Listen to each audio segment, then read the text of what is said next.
ফেরেশতা জিবরাইল বলেন, ইয়া রাসূলুল্লাহ, এখানে আজকে আপনার ভ্রমণ শেষ না, এখান থেকে যাইতে হবে প্রথম আসমান পর্যন্ত। প্রথম আসমান ভেদ করে দ্বিতীয়, তৃতীয়, এরপর চতুর্থ, পঞ্চম, ষষ্ঠ, সপ্তম আসমান ভেদ করে আল্লাহ তাআলার আরশে আজিম পর্যন্ত যাইতে হবে। সুবহানাল্লাহ। তো ওই পর্যন্ত তো আল্লাহ রাসূল বিশ্বনবী রাহমাতুল্লাহ আলামিন বুরাকের মাধ্যমে গিয়েছেন। আসলে মেরাজের শুরু থেকে শেষ পর্যন্ত কয়েকটা যানবাহন ব্যবহার হয়েছে, শুধু বুরাক না। তো বুরাকটা ওই মসজিদ আকসা থেকে একবারে প্রথম আসমান পর্যন্ত আল্লাহ তাআলার একটা কুদরতি সিঁড়ি আছে। সুবহানাল্লাহ। এখনো পর্যন্ত দুনিয়াতে যত ফেরেশতারা আসেন, আবার দুনিয়া থেকে আসমানে চলে যান, আমাদের আমল নামার হিসাব নিয়ে চলে যান, সকাল সন্ধ্যা ডিউটি ভাগ করা আছে। ওনারা ওই সিঁড়িতে আসেন দুনিয়াতে, ওই সিঁড়িতে আবার আসমানে চলে যান। আর আল্লাহ রাসূল বিশ্বনবী রাহমাতুল্লাহ আলামিন, ফেরেশতা জিবরাইল আর মিকাইল সহ ওনারা তিনজনে বুরাকের উপরে চলছেন। বুরাকের উপরে উঠাই ওই বুরাকটা ওই সিঁড়িতে ঢুকাই দিয়েছেন। সুবহানাল্লাহ। যাইতে যাইতে সিঁড়িটা ভ্রমণ করতে করতে প্রথম আসমানে চলে গেছেন। প্রথম আসমানের দরজার মধ্যে যে নক করেছেন জিবরাইল, প্রথম আসমানের ফেরেশতা যিনি দরজার দায়িত্ব আছেন, প্রহরীর দায়িত্ব আছেন, ওই ফেরেশতার নাম হলো ইসমাইল। ফেরেশতার নাম ইসমাইল। ওনার সাথে আছেন আরো 12 জন। ওই 12 জনের এক একজনের সাথে আছে আর এক লক্ষ করে কিংবা 12,000 লক্ষ করে। সুবহানাল্লাহ। অসংখ্য অগণিত ফেরেশতারা সেখানে। তো আমাদের রাসূল সাল্লাল্লাহু আলাইহি ওয়াসাল্লামে যাওয়ার জন্য কোনো অনুমতির দরকার আছে? কিন্তু তারপরে এটা একটা রুল, এটা একটা সিস্টেম। যখন প্রথম আসমানের দরজার মধ্যে নক করলেন, ইসমাইল ফেরেশতা বলেন, কে ভাই? বলে, আমি জিবরাইল। আপনার সাথে কে? বলে, আল্লাহর হাবিব মুহাম্মদ রাসূলুল্লাহ সাল্লাল্লাহু আলাইহি ওয়াসাল্লাম। দরজা খোলো। ওনার কি ভেতরে আসার অনুমতি আছে? ফেরেশতা জিবরাইল বলেন যে, তোমার এই প্রথম আসমান না, এই প্রথম আসমান, দ্বিতীয় আসমান, 7 আসমান ভেদ করে আল্লাহ তাআলার আরশে আজিমে চলে যাবেন। সুবহানাল্লাহ। সঙ্গে সঙ্গে ফেরেশতা জিবরাইল কথা শুনে ইসমাইল নামক ফেরেশতা প্রথম আসমানের দরজাটা খুলে দিলেন। খুলে দেওয়ার সঙ্গে সঙ্গে প্রথম আসমানে ঢুকে পড়লেন। প্রথম আসমানে ঢুকে দেখেন একজন মুরব্বী বসা আছে, যিনি হলেন আমাদের সর্বপ্রথম মানুষ, সর্বপ্রথম পয়গম্বর হযরত আদম আলাইহিস সালাতুস সালাম। সুবহানাল্লাহ। আদম আলাইহিস সালাতুস সালামের সাথে পরিচয় হলো। একজন আরেকজনকে সম্ভাষণ জানালেন, সালাম আদান প্রদান করলেন। এবার হযরত আদম আলাইহিস সালাতুস সালাম যখন ডান দিকে তাকান, আদম আলাইহিস সালাতুস সালামের চেহারাটা প্রফুল্ল হয়ে যায়, হাসি দেন। সুবহানাল্লাহ। আরেক বর্ণনায় আছে ডান দিকে এবং বাম দিকে অসংখ্য অগণিত মানুষ। ডান দিকের মানুষের দিকে তাকাইয়া আদম আলাইহিস সালাতুস সালাম হাসে, আবার বাম দিকের মানুষের দিকে তাকাইয়া চেহারাটা মলিন করে ফেলেন, কেঁদে ফেলেন। আল্লাহর হাবিব জিবরাইলকে ডাক দিয়ে বলে, জিবরাইল, আমাদের আদি পিতা আদম আলাইহিস সালাতুস সালাম এমন কেন করছেন? ডান দিকে তাকাইয়া হাসেন, চেহারা বড় প্রফুল্ল, আর বাম দিকে তাকাইয়া চেহারা মলিন করে কেঁদে ফেলেন।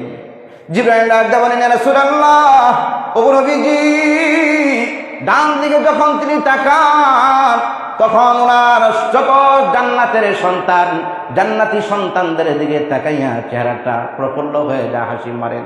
আবার যখন বাম দিকে তাকান, বাম দিকে যত মানুষ দেখেন এরা হলো নিকৃষ্ট মানুষ, এরা জাহান্নামে যাবে। নাউজুবিল্লাহ। এই জন্য তিনি কেঁদে ফেলেন। তো যাই হোক, প্রথম আসমান থেকে এবার দ্বিতীয় আসমানে গেলেন। দ্বিতীয় আসমানে একই চিত্র, প্রত্যেকটা আসমানে একই সিস্টেম। এক একটা আসমানে ফেরেশতারা কি আছে, দায়িত্বে নিয়োজিত আছে। দরজা বন্ধ, নবীজির পরিচয় দিলে যখন দরজা খোলা হয়, আল্লাহর পয়গম্বর মুসা আলাইহিস সালাতুস সালাম, আল্লাহর পয়গম্বর ঈসা আলাইহিস সালাতুস সালামের সঙ্গে দেখা হয়ে গেল দ্বিতীয় আসমানের মধ্যে। এখন 7টা আসমানে 7 জন নবী কিংবা 8 জন নবীর সাথে সাক্ষাৎ হয়েছে। তো আপনাদের একটা প্রশ্ন হতে পারে, নবী তো লক্ষাধিক, ঠিক কিনা বলেন? এই 7 আসমানে যাদেরকে আল্লাহ সাক্ষাৎ করেছেন, ওনাদের আবার বিশেষ কি মর্যাদা আছে যে এই 7 জনকে বা এই 8 জনকে সাক্ষাৎ করাইলেন? কথা ঠিক কিনা বলেন? তো কারণ আছে। আদম আলাইহিস সালাম তো আমাদের আদি পিতা, এটা তো বলারই অপেক্ষা রাখে না। কথা ঠিক কিনা বলেন? এরপর ঈসা আলাইহিস সালাম, ওনার সাথে দ্বিতীয় আসমানে জন্ম সাক্ষাৎ হয়েছে। ঈসা আলাইহিস সালাম ইন্তেকাল করেন নাই। কথা ঠিক কিনা বলেন? আপনারা জানেন উনি আবার দুনিয়াতে আসবে, এটা জানেন কি? ঈসা আলাইহিস সালাম আবার দুনিয়াতে আসবেন। ইমাম মেহেদী আলাইহিস সালামের সঙ্গে মিলে কাফের মুশরিকদের সাথে যুদ্ধ করবেন। এটা বোঝানোর জন্য আল্লাহ পাক রব্বুল আলামিন দ্বিতীয় আসমানে ঈসা আলাইহিস সালাম যে আমার রাসূলের উম্মত হয়ে আসবেন, এই জন্য ঈসা আলাইহিস সালামের সঙ্গে দেখা করে দিয়েছেন। সুবহানাল্লাহ। সম্মানিত হাজিরিন, দ্বিতীয় আসমান ভেদ করে তৃতীয় আসমানে, সেখানে হযরত ইউসুফ আলাইহিস সালাম ওনার সাথে সাক্ষাৎ হইল। ইউসুফ আলাইহিস সালামের সাথে পরিচয় হয়ে দেখা যায় আল্লাহর হাবিব বর্ণনা করেছেন, ও দুনিয়ার মানুষ, আমি যখন আমার ভাই ইউসুফের দিকে তাকাইলাম তখন দেখলাম চাঁদ কত সুন্দর, চাঁদের চেয়ে লক্ষ কোটি কোটি গুণ বেশি সুন্দর আমার ভাই পয়গম্বর, কি নাম বলছি, ইউসুফ আলাইহিস সালাম। সুবহানাল্লাহ। ইউসুফ আলাইহিস সালামকে সেখানে দেখানোর উদ্দেশ্য হলো, মুফাসসিরিন কেরাম ব্যাখ্যা করেছেন, ইউসুফ আলাইহিস সালামকে আল্লাহ পাক রব্বুল আলামিন এত সৌন্দর্য দান করেছেন, আমার নবীর প্রত্যেকটা উম্মতকে জান্নাতে দেওয়ার আগে আগে ওই রকম সুন্দর বানাইয়া আল্লাহ জান্নাতে পাঠাবে। সুবহানাল্লাহ। এই জন্য হযরত ইউসুফ আলাইহিস সালামকে সেখানে দেখিয়েছেন। তো প্রশ্ন আসতে পারে যে আমাদের নবী চেয়ে সুন্দর না? আমাদের নবীর সাথে কোনো তুলনাই হয় না। সুবহানাল্লাহ। আমাদের নবীর জন্মের পর উনার আম্মা যারা আমেনা কোলে নিয়ে তাকায় আর ঘোষণা করে, দুনিয়ার মানুষ, দুনিয়াতে কত সন্তান দেখেছি, আমার সন্তান মুহাম্মদের চেয়ে কোনো সুন্দর সন্তান দুনিয়াতে দেখি নাই। সুবহানাল্লাহ। দাদা আব্দুল মুত্তালিব বলে, আমার কাছে দাও বৌমা, তুমি তো এই মক্কার নগরী একটা দুইটা বাড়ির বাইরে কিছুই জানো না, চেনো না, তুমি সৌন্দর্য দেখবা কোথায় থেকে? আমি আব্দুল মুত্তালিব ঘোষণা দিলাম, আমি আরবের দিক দিগন্তে ভ্রমণ করেছি, সফর করেছি, আল্লাহর কসম, আল্লাহর কসম, আবার নাতি মুহাম্মদের চেয়ে সুন্দর কোনো সন্তান দুনিয়ার জমিনে এখন আসে নাই। উনার কোল থেকে যখন হালিমা সাদিয়া দুধমা তিনি বর্ণনা করেন, ও দুনিয়ার মানুষ, আমার পেশায় হলো ছোট ছোট সন্তানগুলোকে দুধ পান করানো। আমি হালিমা এ যাব যত সন্তানকে দুধ পান করেছি, আমার সঙ্গে আমার গোত্রের যত মহিলারা যত সন্তানকে দুধ পান করেছে, গোটা পৃথিবীতে আমি মুহাম্মদের চেয়ে সুন্দর কাউকে দেখি নাই। সুবহানাল্লাহ। ওনার পরের বিবরণ ফেরেশতা জিবরাইল বলে, এ দুনিয়ার মানুষ, তোমরা তো বেশি থেকে বেশি পরিবারে এই দুনিয়ার কথাই, দুনিয়ার উপমা দিতে পারবা, কিন্তু আমি জিবরাইল যিনি আসমানের খবরও জানি, জমিনের খবরও জানি, তোমরা তো জমিন আলোচনা করো, আমি জিবরাইল ঘোষণা দিলাম রে, আল্লাহ নবী মুহাম্মদ সাল্লাল্লাহু আলাইহি সাল্লামের সৌন্দর্য আল্লাহ আসমান এবং জমিনে কোথাও বানায় নাই, আমি দেখি নাই। সুবহানাল্লাহ। জিবরাইল বিবৃতির পরে আল্লাহ পাক রব্বুল আলামিন ডাকদা বলে, জিবরাইল, তুমি কোথায় থেকে আমার বন্ধুর চেয়ে সুন্দর দেখবা? আমি আল্লাহ ঘোষণা দিলাম রে, আমি আল্লাহ ছাড়া আমার বন্ধুর চেয়ে সুন্দর কইরা আমি আল্লাহ আসমান জমিনে কিছুই সৃষ্টি করি না। আর কোন সৌন্দর্যের বর্ণনা দরকার আছে? স্বয়ং আল্লাহ নিজে বিবরণ দিয়ে দিয়েছেন, আমি সৃষ্টি করি নাই, তোমরা দেখবা কোথায় থেকে। আল্লাহু আকবার বলেন।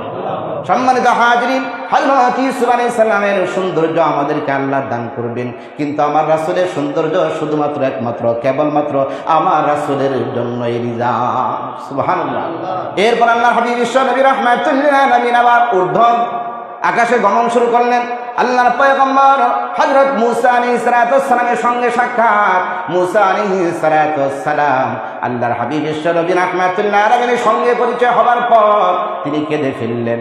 আল্লাহর পয়গম্বর প্রশ্ন করে, ভাই মূসা, আপনার সাথে পরিচয় হলো, সাক্ষাৎ হলো, ভালো কথা, কিন্তু কেন গো আপনি কান্দেন?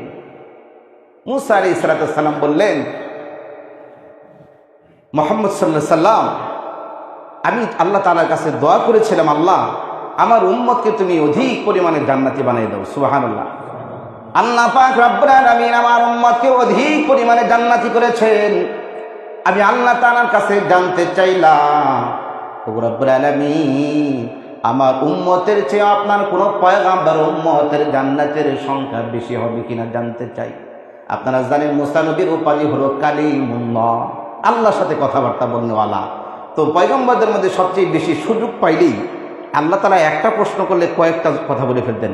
পয়গম্বর মূসা আলাইহিস সালাম কেন? আল্লাহ তাআলার সাথে কথার স্বাদ অনুভব করবার জন্য। তো যাই হোক, আল্লাহ পাক রব্বুল আলামিন আল্লাহর পয়গম্বর মূসা আলাইহিস সালামকে বললেন, এ পয়গম্বর মূসা, তোমার জান্নাতি উম্মতের একটা সীমারেখা আছে, তুমি তোমার জান্নাত উম্মতদেরকে একত্রিত করলে শুরু থেকে শেষ পর্যন্ত দেখতে পাবা।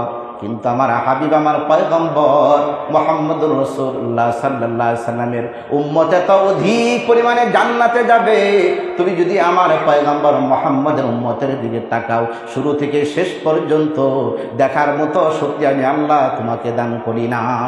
সুবহানাল্লাহ।